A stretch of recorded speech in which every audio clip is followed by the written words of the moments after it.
Bernie and Ruth used to shop at a very exclusive boutique in Palm Beach. She would buy her clothing there, he would buy his expensive sweaters and pants there, and they became quite close over the years. And whenever the owner of the shop would read in the Wall Street Journal about some Wall Street bigwig, some Wall Street powerhouse being arrested for some white-collar crime, he'd call Bernie, or he'd talk to Bernie when Bernie was in Florida, and he'd say, "What is it with this guy? What happened? Bernie, you're an insider, you know." And Bernie would say, "Can you believe it? How could this guy think he could get away with something like this?"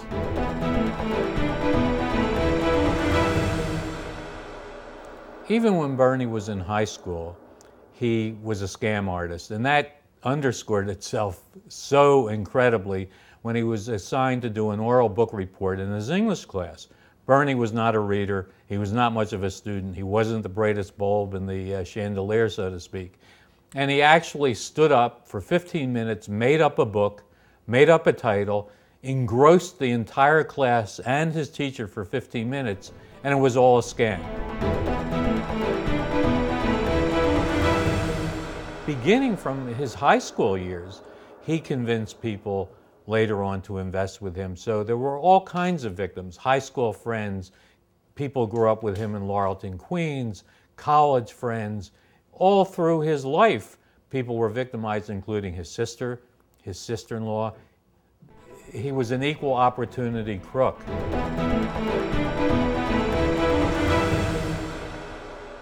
One of the important people I interviewed was a woman by the name of Jennifer Madoff, who was Bernie's niece. As far as I know, she's the only Madoff who has spoken publicly about the scandal. And she was very upset. She felt that the Madoff family had been devastated and ruined. The Madoff name was destroyed by Bernie's actions. What's interesting, during the course of my interview with her, she never once mentioned Bernie's name. That's how disgusted she felt about what he had done to the family, what he had done to the many victims that he had.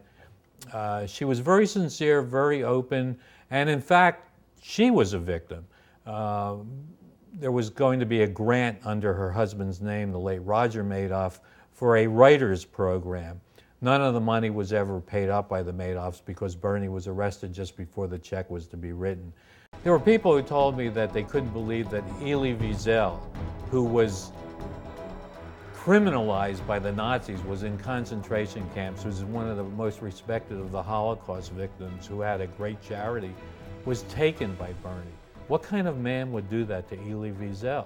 Bernie Madoff. Ruth Alpern was a pretty, blonde, green-eyed little girl. Could have been a Ralph Lauren girl, could have been a Abercrombie and Fitch girl. She was Jewish, she was smart. Her father was an accountant who would feed business to Bernie. And one of the great attributes she had was she was a math whiz. So she met all the things that Bernie needed in a woman. And they have been mates together for 50 years. The family had to know what was going on. They worked closely with Bernie for years. His sons were brought into the business. His wife Ruth was brought into the business. His brother Peter was with him for 4 decades.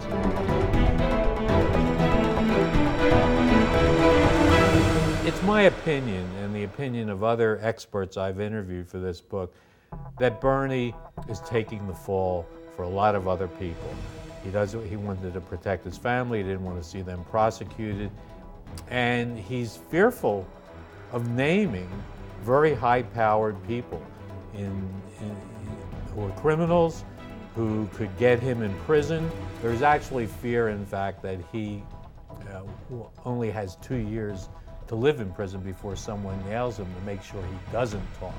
I think it's important to learn more about what drove a man like this, and I think the book explains that. He was a very enigmatic figure.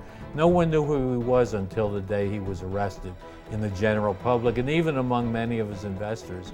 I think this book, going back to his early years and following his life up to the present, will give the reader a full understanding of who this man is.